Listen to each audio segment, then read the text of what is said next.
आज हामी समसामयिक राजनीतिक संवाद गर्ने सन्दर्भमा यतिखेर ललितपुर महानगरपालिका वडा नम्बर 2 नेपाली काङ्ग्रेसका वडा अध्यक्ष पवन विष्टज्यूसँग छौँ। उहाँलाई कार्यक्रममा स्वागत छ।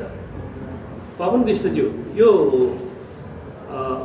स्थानीय चुनावको यो संरचना फरक छ, कस्तो हुँदैछ चुनावी माहौल? चुनावी माहौलको कुरा गर्नु भन्दाखेरि सबैजना पार्टी सबै पार्टीहरूले आफ्नो तर्फबाट प्रचार प्रसारको अभियानमा तीव्र रूपमा लागेको अवस्था छ। त्यो तीव्र रूपमा लाग्दाखेरि हाम्रो वडामा चाहिँ मैले के भनिरहेको छु भने प्रतिस्पर्धा गर्नु राम्रो कुरा हो, तर स्वच्छ प्रतिस्पर्धा गर्नु अति नै राम्रो। र म चाहिँ आफू पनि स्वच्छतालाई अपनाउने व्यक्ति भएको हुनाले मैले स्वच्छ प्रतिस्पर्धामै जान्छु र सबै साथीहरूलाई पनि स्वच्छ प्रतिस्पर्धामा जाउँ। जनताले जसलाई चाहिँ इलेक्टेड गर्छ, जसलाई चुज गर्छ, त्यसलाई हामीले सर्वोपरि गरेर ठान्नुपर्छ र त्यसलाई नै हामीले चाहिँ वडाको निरन्तरता दिने, वडाको विकासको लागि दिने कुराहरूलाई लिएर जानुपर्छ भन्ने मान्यता राख्दछु। सुनिन्छ यो स्थानीय चुनावमा संसदीय चुनाव जस्तै खर्चहरू बढी गरेका छन्, दलहरूले प्रतिस्पर्धा छ भन्छ, कस्तो अवस्था भइरहेको? त्यो अरू दलको होला। हजुर, मेरो दलको हेर्नुहोस्, भर्खर पनि साथीहरूले आलु र चिउरा खाएर गए। हजुर, हामीले कहिले को साथीको घरबाट, कहिले को साथीको घरबाट हामीले खाजा ल्याउने गरेका छौँ। हामीले होटलमा पनि खानु, होटलमा पनि खानु आफैले। हामीले जग किनेको छौँ, कालो चिया खान्छौँ। तपाईँले देखिहाल्नुभयो यहाँ हामीले कालो चिया खान्छौँ। साथीहरूले भन्नुभयो, हाम्रो संयोजक पनि हुनुहुन्छ, हाम्रो नेपाली काङ्ग्रेस संयोजक लगायतले के भन्नुभयो भने दाइ खर्च नगरौँ। हामीले खर्च गर्नको लागि चुनावमा गएको होइन, हामीले चाहिँ के गर्छ भन्नेको लागि गएको हुनाले अनि यिनै यही वडामा हाम्रो यही अफिसमा नै हामीले चाहिँ कालो चिया बनाउने थर्मस ल्याएका छौँ। अनि खाजा पनि हामीले चाहिँ आफ्नो घरबाट बनाएर ल्याएको छौँ। अब भोलिबाट चाहिँ भाइहरूले के भन्नुभयो भने दाइ अब अलिकति भात पनि खानु पर्ला, उ गर्नु पर्ला, अब के गर्नु त भने होटलमा मगाउनुपर्छ दाइ, अब हामी चामल किनेर ल्याउँ, यहीँ पकाउँ भन्ने व्यवस्था उहाँहरूले गर्नुभएको छ। मलाई चाहिँ उहाँहरूले धेरै सहयोग गर्नुभएको छ, म खुसी छु। र मलाई समर्थन गर्ने कार्यकर्ता साथीहरू यति चाहिँ मिहिनेती हुनुहुन्छ, यति चाहिँ स्वच्छ हुनुहुन्छ कि उहाँहरूले चाहिँ कहाँबाट चाहिँ बचत गर्ने, कसरी बचत गर्ने, चुनावमा चाहिँ धेरै वालछाल खर्च गरेर चाहिँ यसो गर्नुहुन्न भन्ने चाहिँ नीति अप्नाउनु भएको छ। र मलाई अस्ति पार्टीको नेपाली काङ्ग्रेस जिल्लाको मिटिङमा पनि हाम्रो वडा 29 वडाका वडा अध्यक्षहरूलाई, महानगरपालिकाका वडा अध्यक्षहरूलाई त्यहाँ जिल्लाको चाहिँ प्रचार प्रसार समितिमा डाकेको थियो र उहाँले पनि त्यही भन्नुभयो, खर्च नगर है, खर्च नगर, खर्च गरेर चुनाव जित्नु हामीलाई आवश्यक छैन, कमसेकम लाग्ने खर्च गर भन्दाखेरि मैले लाग्ने खर्चमा चाहिँ प्रचार प्रसारको लागि, झन्डाको लागि भयो, त्यो त खर्चै हुने भयो होइन। नीति अप्नाएर मैले काम गरिरहेको छु, यसरी अगाडि बढाएको छु। तपाईँ यो क्षेत्र भनेको वडा नम्बर 2 भनेको पर्यटकीय क्षेत्र पनि हो। तपाईँले यहाँ घोषणापत्र 14 वडा रहेछन्। यी बाहेक तपाईँको यो चुनावी तपाईँले जित्ने आधार र प्रतिबद्धताहरू चाहिँ के हुन् अरूभन्दा फरक? सबैभन्दा चाहिँ ठुलो कुरो के छ भने म स्वच्छ छविमा हिँडेको मान्छे र अहिलेसम्म पनि मैले हेरेँ यो वडामा चाहिँ अलिकति पढे लेखेको मान्छे आओस्, देशको कुनै भिजन होस् भन्ने म चाहन्छु। तपाईँ कानुनको विद्यार्थी पनि? म कानुनको विद्यार्थी पनि हो। मैले 53 सालमा चाहिँ स्नातक चाहिँ पास गरेको र मैले चाहिँ त्यो पास गरिरहँदाखेरि म आफ्नो चाहिँ पेसा अधिकता पेसा अप्नाएर चाहिँ जान सक्थेँ। तर मैले के विचार गरेको, त्यहाँ जानुभन्दा मैले यहीँ राजनीति गरेर चाहिँ आफ्नो टोल समाज सुधार राजनीति धेरै ठाउँ चाहिँ समेट्छ, त्यहाँ गएर चाहिँ मैले के गर्न सकेँ भने देश जनताको चाहिँ उपलब्धि हुन्छ कि भन्ने चाहिँ मनस्थिति र सोच राखेर अगाडि बढेर आएको। भनेपछि तपाईँ कानुन क्षेत्र छोडेर पनि राजनीतिबाट चाहिँ अगाडि बढ्छु, सेवा गर्छु भन्ने? हजुर। तपाईँको यो अघि मैले उठाइहालेँ, यो पर्यटकीय क्षेत्रको कुरा उठाउनु भएको छ। ठमेल पछिको यो झम्सिखेल त अब ठुलो पर्यटकीय स्थिति छ, धेरै चुनौतीहरू पनि छ। यसलाई तपाईँको प्रतिबद्धताले उल्लेख गर्नु भएको छ। कसरी यसको डेभलपमेन्टको लागि, हुन त सबै सङ्घ संस्था छ, समृद्धिको निम्ति तपाईँ सहकारी गर्छु भन्नुभएको छ, त्यस्तो योजना कसरी? सुन्नुहोस्, यो चाहिँ भिजन चाहिँ मलाई कसरी आयो भने म एकचोटि विदेश अस्ट्रेलिया भ्रमण गर्न गएको थिएँ, आफ्नो निजी भ्रमण, मेरो परिवार भेट्न गएको थिएँ। त्यहाँ जाँदाखेरि चाहिँ मलाई कस्तो लाग्यो भने घुम्ने त आफ्नो ठाउँमा छ, त्यो घुम्दै पनि मलाई चाहिँ के महसुस भयो भने यो देश पनि माटो पानी हावाले बनेको देश हो, हाम्रो देश पनि माटो पानी हावाले बनेको देश हो। यहाँ चाहिँ किन यस्तो स्वच्छ छ, सफा छ, हराभरा छ, हामी कहाँ चाहिँ किन छैन? किन छैन भन्ने हिसाबमा म गएँ र मैले चाहिँ रिसर्च गरेँ। रिसर्च गर्दाखेरि यसो हेरेँ कि अब त्यहाँ त जति हिँडे पनि हाम्रो खुट्टामा धुलो पनि नलाग्नेछ, खुट्टामा चाहिँ हिलो पनि नलाग्नेछ होइन। अनि यस्तो हिसाबले गर्दाखेरि अनि मलाई चाहिँ के महसुस भयो भने हामीलाई पनि एउटा हाम्रो पनि इच्छा शक्ति भयो भने हामीले पनि यहाँ के गर्न सकिन्छ, हामीले पनि यहाँ के गर्न सक्छौँ भन्ने यो चाहिँ भावना हो। र म सानो कार्यकर्ता, नेपाली कङ्ग्रेसको सानो कार्यकर्ता भएको हिसाबले गर्दाखेरि अब मैले त अहिले नै ठुलो ठाउँमा गएर जम्प गर्ने अवस्था पनि नभएको र मेरो इच्छा पनि चाहिँ के भने आफ्नै टोल वडामा र मेरो यहाँ चाहिँ विगतमा भन्नुपर्दा मेरो यो वडामा चाहिँ सानेपा वडा नम्बर 2 मा मेरो 10औं पुस्ता बितिसकेको अवस्था र मैले पनि आफ्नो पुर्खाहरूको पनि नाम राखौँ, उहाँहरूको पनि इज्जत राखौँ, उहाँहरूको पनि सम्मान राखौँ र यो ठाउँलाई पनि अलिकति चाहिँ डेभलप गरेर लिएर जाउँ भन्ने मनस्थितिले आफू अगाडि बढेको छु। र अनि मैले यसको लागि चाहिँ मैले त्यहाँ त्यो जुन अहिले भनी विदेशको लागि विदेशमा गएर यसो हेरेँ यतादि गरेँ भन्दाखेरि हामीलाई त प्रकृतिले नै दिएको छ यस्तो चिज, यहाँ त बनाउनु पर्छ आर्टिफिसियल छ, तर हामीलाई त प्रकृतिले दिएको छ। अब यहाँ चाहिँ हामीले अलिकति म्यानेज मात्रै गरिदियो भने यो त अति चाहिँ सुगन्धित हुन्छ, राम्रो हुन्छ, सफा हुन्छ र यहाँ चाहिँ पर्यटकहरूले मन पराउँछ। र मैले त्यहाँ बस्दै गर्दा पनि एउटा चाहिँ रेस्टुरेन्टमा कफी खाएर बसिरहेको थिएँ, मेरो परिवार राख्दाखेरि एउटा चाहिँ त्यहीँको नागरिक आएर के भन्नुभयो भने हामीले नेपालीमा कुरा गरेका थियौँ। अनि उहाँहरूले चाहिँ मसँग भन्नुभयो कि तिमी नेपाली हो भनेर सोध्नुभयो। सोद्धाखेरि मैले हो भने अनि तपाईँ कहाँ बस्नुहुन्छ भन्दाखेरि तपाईँ, अनि मैले सोधेँ तपाईँले नेपालको विषयमा के जान्नुभएको छ भन्दाखेरि म नेपालमा चाहिँ 5 वर्ष बसेर आएको भनेर भन्नुभयो। अनि म चाहिँ अनि यसो विचार गरेँ, त्यो चाहिँ पर्यटक यहाँ चाहिँ झम्सिकल भन्ने कुरा चाहिँ धेरैले चाहिँ सुनेको छ, जानेको छ, थाहा छ झम्सिकल सानेपा भन्ने। अनि म चाहिँ झम्सिकलमा बस्छु भनेर भन्दाखेरि त्यहाँ नै मैले 5 वर्ष बसेको हो, तिम्रो ठाउँ जस्तो चाहिँ मलाई चाहिँ एकदम राम्रो, एकदम स्वर्णिम, एकदम चाहिँ स्वर्गीय ठाउँ चाहिँ अन्त मैले कहीँ पनि देखिनँ नेपालमा भनेपछि झन् मेरो छाती चाहिँ बढेर आयो होइन। त्यो हिसाबले गर्दाखेरि अब मैले यहाँ चाहिँ के गर्नुपर्छ, त्यहाँ पनि अलिकति त हाम्रो प्रभाव त रहेछ त भने यसले यही प्रभावलाई पनि अलिकति हामीले बढाएर लिएर जानु पऱ्यो। अब जसरी यहाँ झम्सिकलमा त्यो भइरहेछ, अब मैले यो चिजलाई चाहिँ साँचलमा लान्छु, भुसिङ्गालमा लान्छु, रातिसम्म लान्छु, अनि यो सबै ठाउँमा गएपछि पर्यटकीय डेभलपमेन्टहरू चाहिँ गरेर लिएर जान्छु। र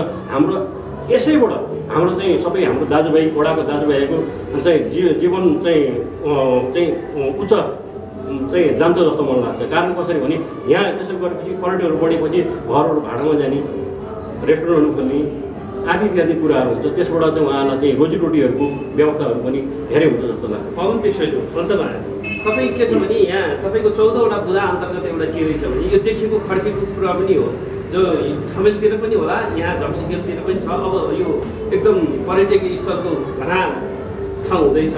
यहाँ तपाईँले वडाहरूको यो सबैको चाहिँ के छ भने घर धनीहरूको सबैको नम्बर राख्ने एकदम गर्ने भन्नुभएको छ हो। अहिले यहाँ धेरै मान्छेहरू भाडामा बस्छन्, विदेशीहरू बस्छन्, व्यवसायीहरू बस्छन्, यो तपाईँको सेक्युरिटीको कुरा छ, अन्य समसामयिक सुरक्षाका कुराहरू छन्। यो भनेको चाहिँ यहाँले कसरी अगाडि बढाउने? अब मैले यसमा चाहिँ मैले यो गर्नलाई मलाई अलिक गाह्रो छ। तपाईँले भन्नुभयो डेफिनेटली ठिक हो, तर हाम्रो टोल सुधारहरू छ। मैले के भिजन राखेको छु भने मैले चाहिँ आफूले गर्ने होइन, मैले उहाँलाई भिजन दिन्छु। म के भिजन दिन्छु भने मका चाहिँ 5वटा सेक्टर छ।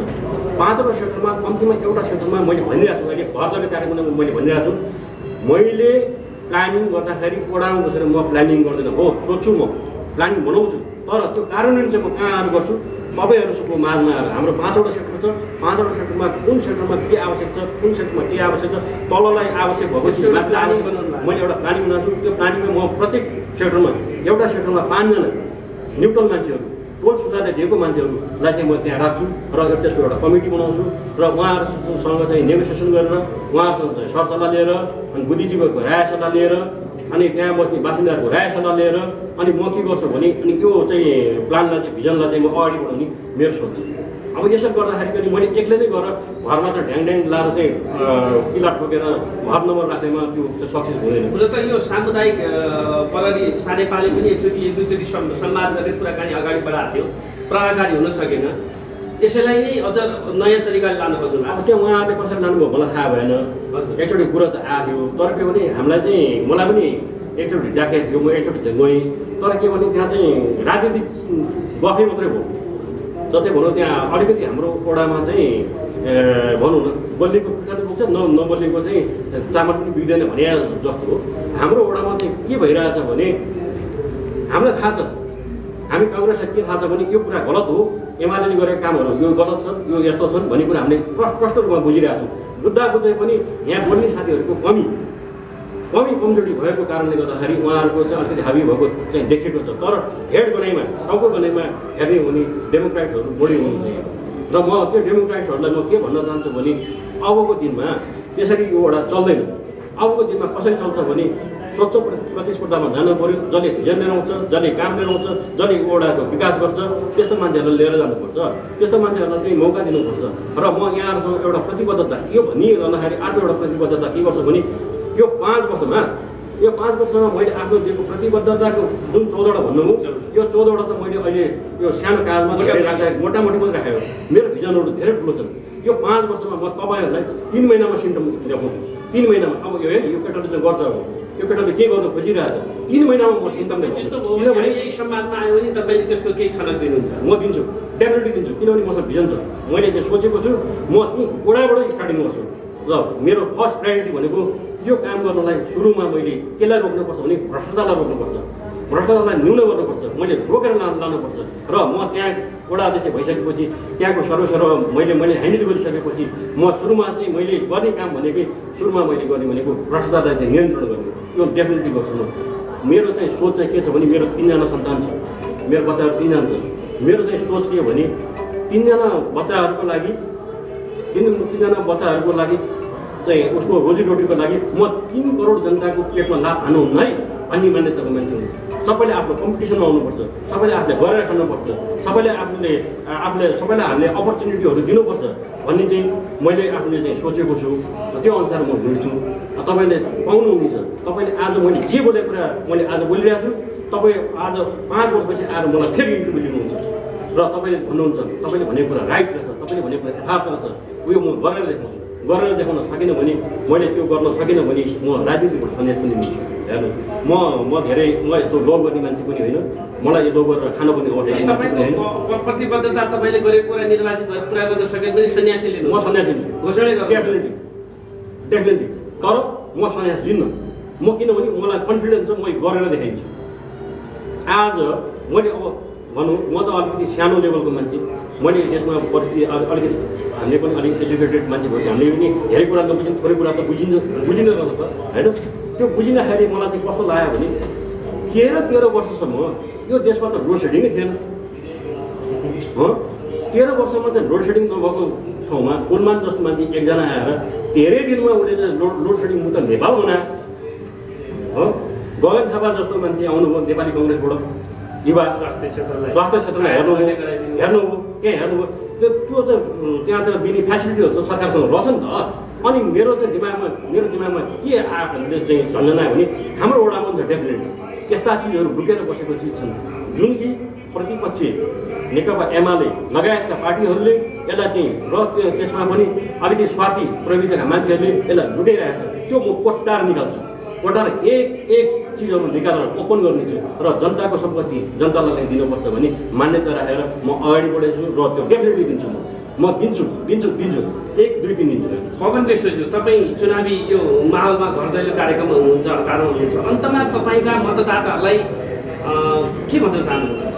म मतदाताहरूसँग हात जोडेर भन्छु, मैले ठाउँमा पनि मैले भन्ने गरेको छु र उहाँहरूले मलाई भन्नुभयो तपाईँ अलिकति सिरियस मोडमा हिँड्नुहुन्छ। खास कारण के भन्दाखेरि म यता हेर्छु, दायाँ हेर्छु, बायाँ हेर्छु, म एउटा भिजन बोकेर हिँडिरहेको छु। एउटामा यसो गरेर हुन्छ, सोचाइ राखेर यसो गरेर के हुन्छ। अनि त्यो एउटा ठाउँमा कुनै ठाउँमा पुग्छु अनि यहाँ चाहिँ यो चिज यहाँ चाहिँ अलिकति गाडी बोक्नु पाएँ, यहाँ चाहिँ हाम्रो ढुङ्गेद्वारा चाहिँ यहाँ पानी आइदिन, पानी ल्याउन पाएँ। अनि यतापट्टि चाहिँ हाम्रो चाहिँ के अरे के भन्छ तपाईँको राजनीतिक साइडमा छ, त्यहाँ चाहिँ हाम्रो चाहिँ युएनले पार्क बनाएको छ। पार्क बनिरहेको अवस्था छैन, त्यहाँ एउटा फुटबल ग्राउन्ड पनि राखौँ, अहिलेको जेनेरेसनहरूलाई एक्सर्साइजको लागि पनि हुन्छ होइन। अनि त्यहाँ चाहिँ एउटा गार्डनहरू पनि बनाऊँ, त्यहाँ घुम्नलाई पनि हुन्छ भन्ने हिसाबमा मैले त्यो सोध्दै हिँडिरहेको हुन्छु होइन। त्यो प्लानिङ गरेर अनि म घर पुगेपछि पनि म अरू मान्छेहरूले के गर्छन् थाहा छैन मलाई। म एकछिन टिभी हेरिसकेपछि सुत्ने बेलामा पनि एकताल कोडाको विषयमा कल्पना गर्छु म। अनि यसो चाहिँ आँखा चिन्देर अनि म के चाहिँ भिजन गर्छु नि यस्तो भयो भने कल्पना गर्दा त तपाईँको सजिलो हुन्छ नि यहाँ यस्तो भयो यहाँ यस्तो भयो यहाँ दिनभरिको दिनचर्या मन्थन गर्दा गर्दै म निभाउँछु र अनि मलाई अहिलेसम्म भनौँ न यो गर्दाखेरि मलाई आनन्द पनि आउँछ र म त्यो आनन्दमा रमाउन चाहन्छु र म यो आनन्दलाई मैले कसरी यो कल्पनामा लिएको आनन्दलाई म चाहिँ यो चाहिँ आफ्नो चाहिँ रियल लाइफमा उतार्न चाहन्छु मेरो भनिया दर्शक महानुभावहरू आजको समसामयिक राजनीति सम्वादमा पवन विष्ट ज्यूसँग कुराकानी गऱ्यौँ। ललितपुर महानगरपालिका वडा नम्बर 2 का उम्मेदवार नेपाली काङ्ग्रेसको तर्फबाट हुनुहुन्छ। उहाँ र उहाँको पार्टीको सफलताको शुभकामना दिन्छु। तपाईँका प्रतिबद्धताहरू आम जनताले प्राप्त गर्न सकोस्, देश र जनता समृद्धिमा आफूले पाइला चाल्न सकुन्, यहाँलाई शुभकामना।